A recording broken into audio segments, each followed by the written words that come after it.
And I was like, oh my God, like this winemaker wants to talk to little old me about this sample that he just pulled. That was exciting to me. So I leaned into those spaces and places where people were willing to share, and I could say something crazy and controversial, like I really like natural wine, and be safe, and make it to my car safely. So Yeah. that I think that's the biggest piece of advice that I would give to people is find your people, find people who are willing to Hmm. share. Ciao! Welcome to the next generation with me, your host, George Michael Grima. Join me as we explore the Italian food and wine scene through the eyes of young individuals with fantastic experiences to share. Alright, let's go! Hi, everyone, and welcome to another episode of The Next Generation with me, your host, George Michael Grima. I am really excited today because we have someone that's actually not living in Italy, but quite a bit far away. We have Genesis Adrian, all the way from New York. Hi, Genesis. Thank you for joining us. Thank you for having me. Hi, everyone. Of course. So, first, I'm going to introduce you a little bit because you have a really diverse background, varying from the US to Italy and now back to the US. So, Genesis is a food and wine industry HR professional and culinary entrepreneur. So, she has a passion for food and connection and nearly a decade of experience in recruiting, developing, and supporting talent in the food and beverage industry.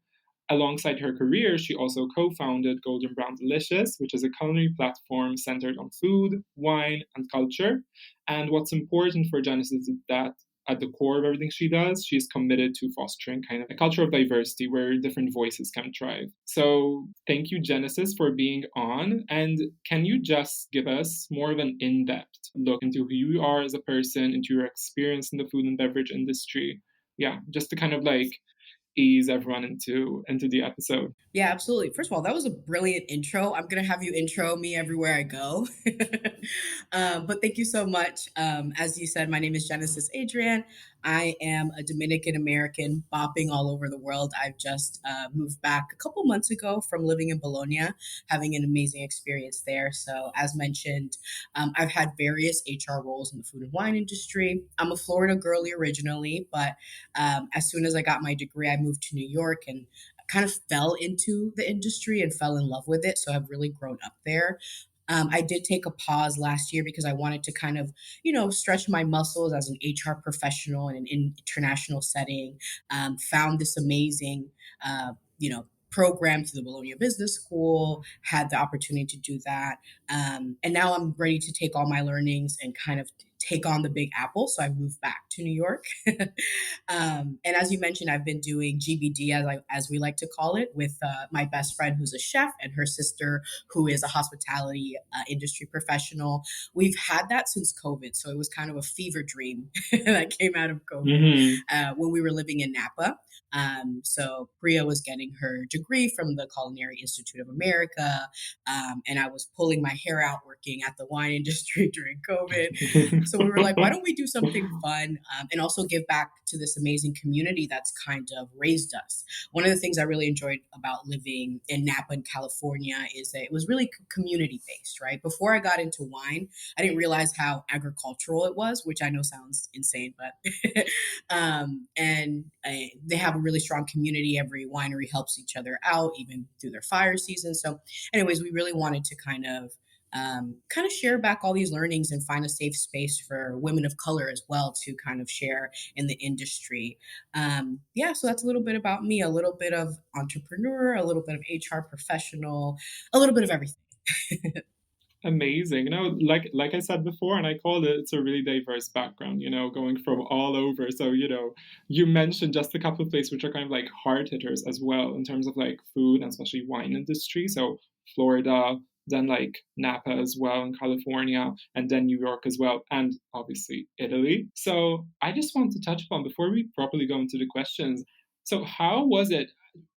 Which was the period of years that you lived specifically in Napa Valley in California? So I lived there from the beginning of 2018 until the end of 2020. So lived there for 2 very spicy years, working specifically for a wine producer. So had an amazing experience. Unfortunately, due to COVID, it kind of changed all my plans. I decided to move back home to Florida to be closer to my family, and my team was really supportive. But learned a lot and got a lot of exposure living in Napa during that time. Yeah, no, I can imagine. It was tumultuous for everyone, so I cannot even start to imagine how that was. But kind of you saw firsthand, especially in such like a big focal point wine industry, how COVID changed everything. And I know now it's been like years since then. It's been like what, 3 years since I started dying down. But I feel there still has been a lasting impact in the wine industry in general.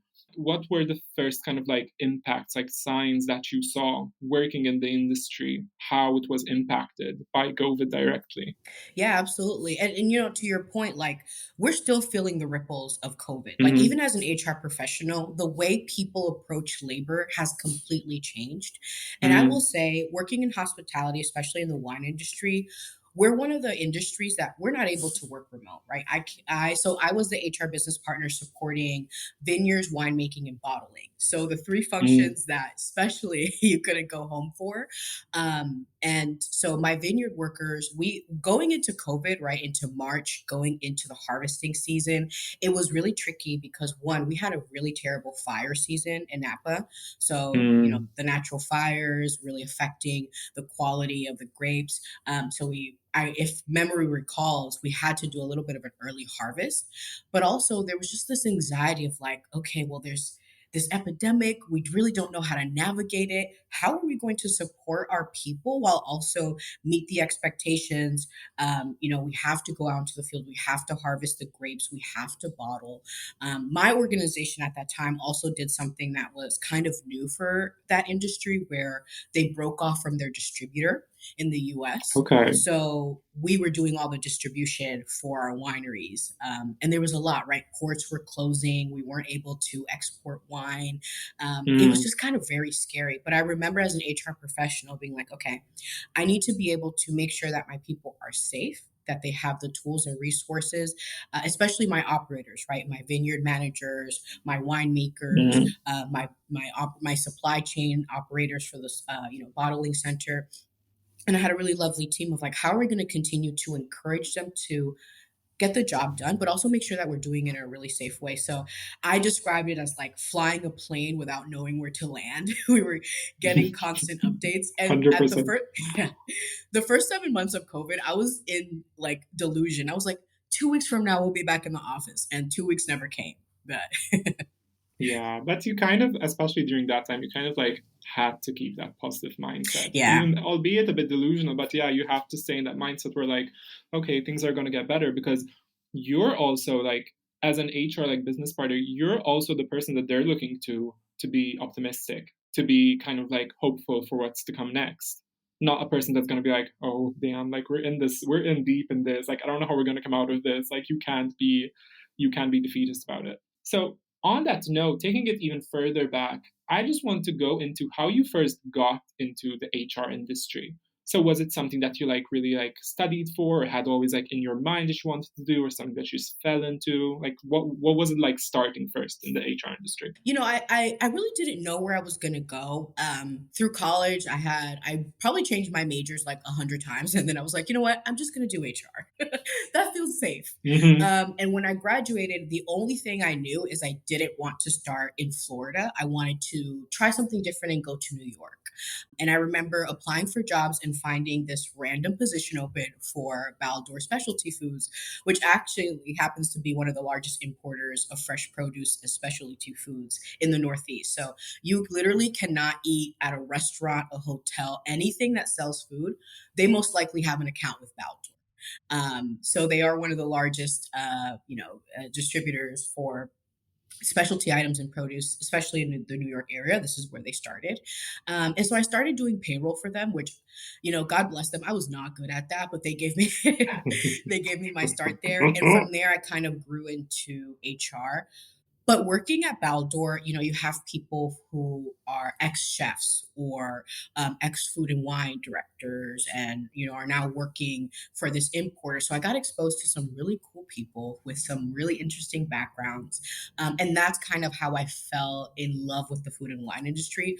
Apart from me exploring the city and going to really cool restaurants and trying wine bars, I kind of grew my legs there and was like, you know what, I want to make this industry my home. So that's kind of how I fell into HR, specifically for this industry. Yeah, no, I can imagine because I mean, HR is all about the people that are involved in it. So, especially if you're Yeah. starting an industry and you're like, I get that because sometimes you start a job and you're like, oh, like, what is this company? Is it like a legit company? Like, what do they do? Like, a food, like, distribute, what is it?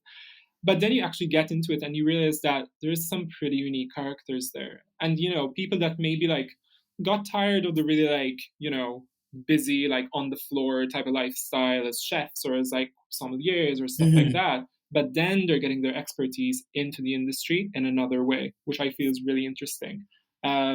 So speaking of all these characters, was there like do you remember? Obviously now it's been a while ago, but were there any like specific characters that you remember like stood out to you, or like I don't know, life lessons that you learned like going through it?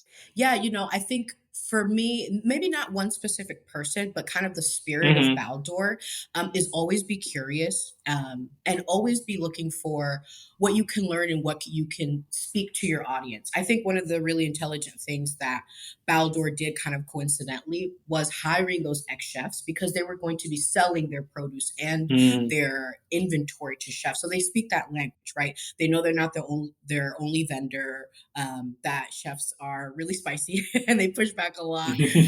So understanding that language. So that taught me as an HR professional, like I need to know my audience, right? What do my operators care about? What is really the deep and dying breath of their everyday job? So that way I could sell my support to them. That's kind of one of the key takeaways from Baldor, and just always stay curious. Yeah, 100%. And, staying curious, but also, like you said very correctly, knowing your audience and knowing kind of like what industry they're coming from, what industry you're selling to, because the hospitality and like the food and wine industry in general it's a hard one to work with, It's very rewarding because you're going to love food, you're going to love wine. That's where you're in it to start. But to actually stay in it, it's not something like a 9 to 5 office job where you're like clocked in, clocked out, and you're done. So I want to touch on that a bit. Like, how was it recruiting people for these type of jobs? I don't know if you also worked in HR for specific food, like on the floor type of people. I can tell you from previous guests I've already had on the podcast, it's not easy, and especially for like young people, so Gen Z, which I feel is like very much the target of this series, next generation of wine and food people. It's hard because you're not just like settling down into something where you have security, where you have stability. It's hard to wrap your mind about where like, oh yeah, no, I have to go in, I have to go be on the floor, I have to like wear a smile, I have to keep up with people. So it's a hard industry to be in. How was it for you, kind of like hiring, for these positions and looking for people for these positions? Yeah, that's a brilliant question. I started my career as a recruiter and now I'm an HRBP. So I'll give you two perspectives. When I first started, I think people embraced that fact of the hospitality industry, right? So when I started, I was recruiting for supply chain professionals and commissary kitchens. So my chefs, my line cooks were not going to be in a traditional like dining room restaurant. They were making these kind of bulk items for, at the time I worked at Citarella, which was this gourmet Italian market. And they used to do catering for, celebrities out in the Hamptons. So it was a very specific Mm. kitchen. But everyone that I interviewed, they understood like you're not going to be working traditional hours. I could tell you that you're going to be working 40 hours a week, but you and I both know it's going to be more like 60. And it's also hard from an HR perspective because, like how do I measure performance for someone who's doing prep? How do I measure performance for my chef de cuisine? And so those were the questions that I had to partner with for the HR business partners at the time at my organizations. Now, as an HR business partner, so currently I'm working for a restaurant group in New York City, And I will say, and going back to how we touched on COVID, people want more of a work-life balance, and that's incredibly hard to Mm-hmm. provide in this industry. So right now, I support about 3 restaurants and then some fast casual locations. And it's really hard to hire managers and leaders with the understanding of like, you're going to work crazy hours. It's not going to be a traditional 9 to 5. And to Mm-hmm. your point, people entering the job market, one of the things that I always get asked is, what are my hours going to look like? And am I able to have office hours, right? Am I able to do admin work? And I struggle between being able to understand their perspective, right? The people are not, the labor force market is not the way that it used to be, right? Work life balance is at the forefront of everyone's mind. But at the same time, the restaurant industry, right? Restaurants aren't open from 9 to 5. They're open from, 10 to 3 a.m. here in New York City. You're working while everyone else is having fun. Yeah. Yeah. That's exactly Yeah. right. Yeah. So I will say it's difficult. I think the biggest sell for me, for someone who is entering this industry is there's a lot of accelerated growth, which I think can be exciting to Mm. someone entering, right? I know people who started as servers and accelerated into food and beverage directors.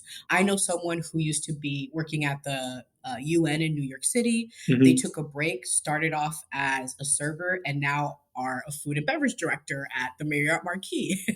So you have a lot of opportunity for growth. It's just going to take a lot of hours and a lot of dedication. And not that people don't want to do that, but it's a hard sell when it's a lot. It's a huge ask, Mm-hmm. honestly. No, no, precisely, and that's why I asked the question in the first place.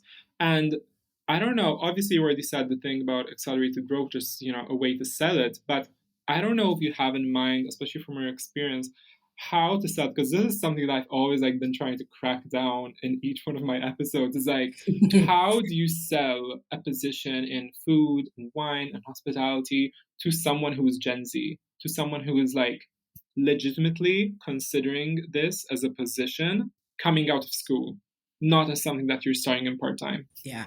I think, again, the sell is you're going to rub elbows and be in contact with people who have varied backgrounds and have a lot to give you personally and professionally. The personal growth that I've experienced as a human being in this industry is immeasurable. One of my favorite quotes from Eartha Kitt is, my tombstone will be my diploma. I'm always learning. And if you're someone who wants to learn from Mm, a personal and professional level, this is the industry for you. And also that accelerated growth, right? One of the companies I used to work for as well, Southern Glazers Wine and Spirits, they're the largest distributor of wine and spirits in the US. If you want to grow, work there. Like that's what I tell people, especially coming out of college in the US, yeah.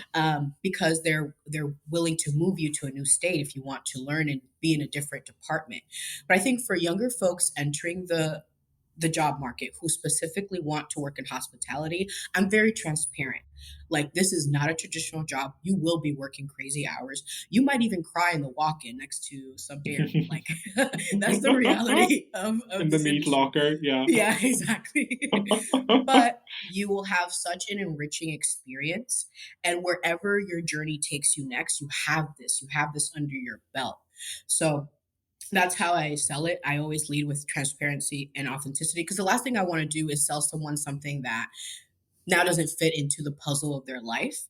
But I think if you're looking for Hmm. growth and exposure into some really cool people, this is the place for That's really well put. I might go into work in the food and wine industry now, just hearing that. you. No, but that's I always like to take people's perspective, especially people like you who are literally hiring these people into food and wine. All right, so now shifting a bit from HR into some of more fun stuff, which is literally the food and wine. I want to kick it off first talking about GBD, Golden Brown Delicious. So that little, it's quite a big project now, but that passion project you had with your friends, how it started. Just run us a bit through how it started. What you want to do with it exactly, and kind of like where it's at now, what you have in mind for it.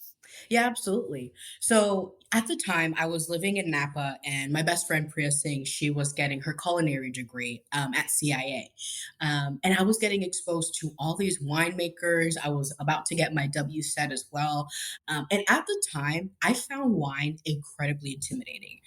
I had Mm. severe imposter syndrome because like HR is not a revenue driver, right? We don't make money, unfortunately. I wish we did, but we support the operators, and so I'm rubbing elbows with these like highly decorated sommeliers, right? Master sommeliers, these executive chefs, and I was kind of like shaking in my boots about like how do I speak their lingo, and so I started educating myself so that when I went to a vineyard and went to go speak to one of my vineyard managers or one of the winemakers, even if it was just about an employee relations issue, I also had something in my pocket to relate to their world, right? And their Mhm. passion. And it was also a way for me to educate myself to remove that kind of imposter syndrome. Towards when COVID kicked it off, I kind of wanted to share all my learnings because one, there weren't a lot of people in those spaces that looked like me, but there were a lot of people who recognized the lack of diversity and wanted to do something about it. So I found that exciting. And one of the things I always lean into is be the change you want to be, right? So if I want more women of color, if I want more people of color to be in the wine industry, why don't I show them that I have fun in this kooky, crazy world, that I'm living my glamorous life in Napa and just showing them all the cool things that I was doing. So it was kind of born out of that, out of knowledge sharing and kind of saying like, hey, I exist in this space and I'm kind of having a great time. So wanted to share that. We started off doing like Instagram videos and YouTube videos about wine, like, here are the 5 T's of like how to taste a glass of wine and kind of helping people who are novices. And then it kind of evolved into having a catering business in Florida because we ended up moving to Florida as well. But that was the birth of it. It was really from a desire to share. That's amazing now. And I feel like it's a pain point with every guest that comes on, not even on this show, but like on all the shows on the podcast. It's always that thing of like, how can we make the industry more approachable? Because we're all self-aware with we're all very much in tune with the fact that the industry is born out of something which has been very closed off to people, which has been very gate kept to specific to that stereotype, the white old male who's like a professional sommelier who knows what he's talking about. But that's not the reality anymore. Like there have been so many producers which are breaking scenes and carving out a space of their own within the industry.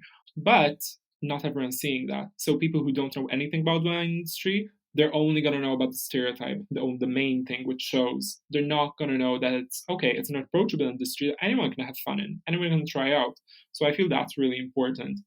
And now I don't know if you have any like future plans for it, if it's kind of like on the back burner, like what are you thinking of for like GBD in the future? Yeah. So, we took a break, especially when I went to Italy for a bit, kind of stretching our legs. But I literally just had a meeting with my girlies to talk about like, where are we taking this from now? And I think for me, it's going back to the basics, right? Knowledge sharing. I just had this amazing experience in Bologna doing this MBA. I really want to talk about that and share about that.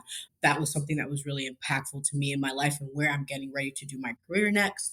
Simran, Priya's sister, who's also part of this, she's an AGM at a Portuguese restaurant in Coral Gables. Priya's moved to New York here. So we have all this experience from all over and we want to continue to share. So we're hopefully going to kick it back up Mm, soon and just doing recipes and wine sharing knowledge. I just got my WSET level 2 in Bologna, actually.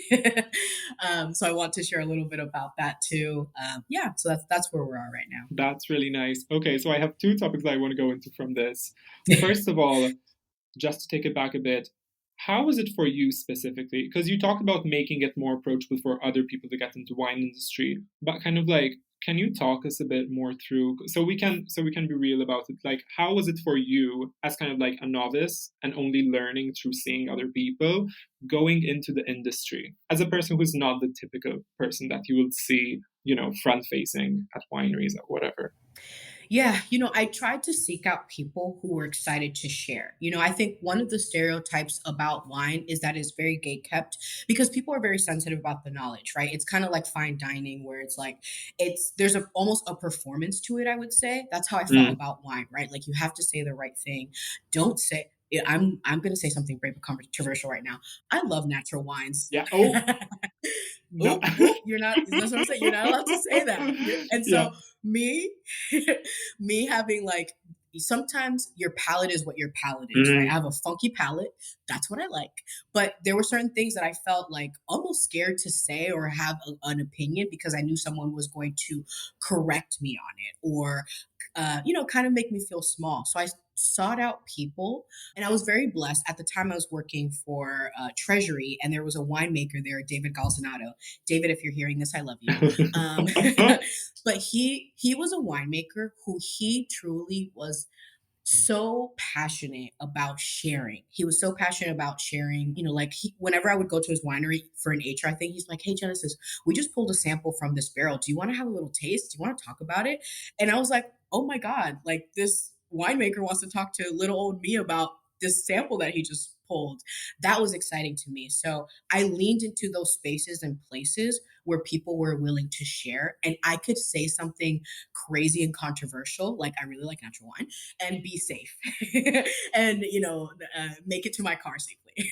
So Yeah. that I think that's the biggest piece of advice that I would give to people is find your people, find people who are willing to Hmm. share. There's a lot of wine nerds out there who are in it for the love of the game and just want to share their nerdiness. 100%. I mean, that's basically the whole gig of the Italian Wine Podcast is a bunch of Italian wine geeks wanting to Yep. share and wanting to get the wine gospel, so to speak, out there. And I feel even right now, on a serious note, that is so important because we're all talking about how like wine sales are down, there's new trends, non-alcohol. So I feel now more than ever is a time where we need to be flexible and approachable and actually let people in instead of shutting them out with all the performance, so to speak. Absolutely. All right. And then the other point I want to bring up, you mentioned briefly Bologna, but we're not going to let that go briefly as a short mention. Tell me all about it. Tell me how you fell into the course. I know if it was anything like me, it was either a bunch of research or you literally just saw it and like did it on a whim and then like it turned out to be an experience of a lifetime. So tell me how you fell into it, how it was, like all about it. Yeah, absolutely. So actually, when I was living in California, I was like, you know what? I was so inspired by people around me. I was like, I want to further my education. And I found the BBS Global MBA there. At the time, I was like, there's no way. There's no way I could sell everything and move to Italy. So I'm just going to email them and ask for a brochure. I'm just going to gather some information, right? This was in 2018. And ever since then, I was like, okay, well, let me look for another program. But this just like stuck out in my mind. And I've always wanted to Mm, have a different experience than living in America. I'm Dominican American. I actually have some family that live in Italy, so I have some family that live in Trentino. I have some family that lives in okay. Switzerland. So I'm like, I could go see my aunt and then just crash on her couch or something. But I think what really called to me was this: it's an international setting. They have students from all over the world, and it's a specific MBA for food and wine. So that was like always tugging at me. After I moved to Florida after COVID, it was like in my mind, like, I'm going to do this. I know I'm doing GBD. I know I just got a new job, but I want to take this chance. And I don't know, delusion washed over me, and I was like, I'm going to apply and see what happens. And I got in. Yeah. No, I feel it always comes about like that. You're like, and especially if there's something that's been on your mind for Yeah. years at that point, you have to go for it. You have to go for it, and then whatever happens, happens. I always believe in that. 100%. And then I want to ask you, how was the experience in terms of food and wine specifically? So, you went from America, which is such a hot pot of like different cultures, different cuisines, different wines, even like everything. But you kind of went to like the birthplace of it all. If you're talking about Italian wine, you went to where it started. If you're talking about Italian food, you went to where it started. So how was that kind of like culture shock? I think it was. Like, honestly, one of the top experiences of my life. So, my cohort was very small. We only had 6 people in the food and wine track. We had about 33 people overall in my class. So, I had a winemaker from South Africa. I had a chef from New York. I had so many different people. We had a sommelier from China. We had so many different people in my cohort who were also adventurous eaters, and they obviously loved wine. So it was really exciting. And then obviously in Bologna, which is so diverse and smack dab in the middle. In Bologna, I like to call it like a little big city. It kind of Yeah. feels like that. It's obviously Yep. a very small town, but it just feels very vivacious. So I got to explore a lot. Yeah, and especially with my cohort, I think it was really impactful to me because as soon as we started our program, I kind of lost that imposter syndrome and I was willing to ask questions. I was willing to be wrong, and obviously ate my way through my knowledge, right? Mm-hmm. In As Bologna, you you can't should. go wrong with that. Yeah. Yeah. So now, some specifics. Can you tell me about some of your favorite kind of like explorations into food and wine? So any new dishes that stuck out to you, any new wines that stuck out to you from Bologna specifically, from the region, or just from Italy in general, from the experience living there? Absolutely. So I'm a Lambrusco Mm, girly, like I love it, but I had no idea there was Lambrusco Bianco. So I probably drank more Lambrusco than water in the last yes. year. Um, that was really really exciting, and I would say I was actually very pleasantly surprised with the diversity of cuisine in Bologna. I'm really passionate about Eastern and South Asian food. So I would always go with my cohort and eat at like hot pot or Indian, or there was a really amazing dim sum place across my apartment in Bologna. So trying those things out and then drinking Italian Hmm. wine while eating these other cuisines was really exciting and adventurous for Yeah, me. I feel that's something I always touch on, at least myself as a host. I always want to push for, like, I know again, it's kind of a thing that you should not say maybe in the wine industry because it's always about like local pairings, local food and wine going together. But I love just exploring pairings with my guests. They're like, a wine from Italy and then Indonesian food or Dutch food or Indian food. It's like so fun to see because there's flavors in it. There's going to be notes that match the wines in a different way, not being specifically restricted, so to speak, to the region where the wine is originally from. Exactly that. And I think one of the things that I'm a very controversial wine drinker. Like I think that's one of the things that kind of intimidated me into going into food and wine, but I'm always going against the current and the wave. I do what feels right for me and my palate. So I've really been blessed to be around people who are as equally adventurous. I'm not a purist, just like you said. Obviously, local foods go with local wines, but I like to get freaky with it. So I was really, really blessed to have people that were of that like mind. Yeah, no, 100%. But then you also did WSET level 2, which like I know there's like Yes. WSET level 3 and then there's a diploma. So you're like, you're well on your way in there. So how was that like kind of like getting maybe your first taste into like the professional background, so to speak, like the professional, like technical background into wine? Like, how was that for you after being, adventurous and going into it, however which way you Yeah. like, then like sitting down and probably like having a lesson, being like, okay, this is what wine knowledge actually is. Like, what? How was it? How was that? It was amazing actually. I one of the things I've learned about myself or rediscovered is I love being a student. I love learning, I love Mm-hmm. being exposed.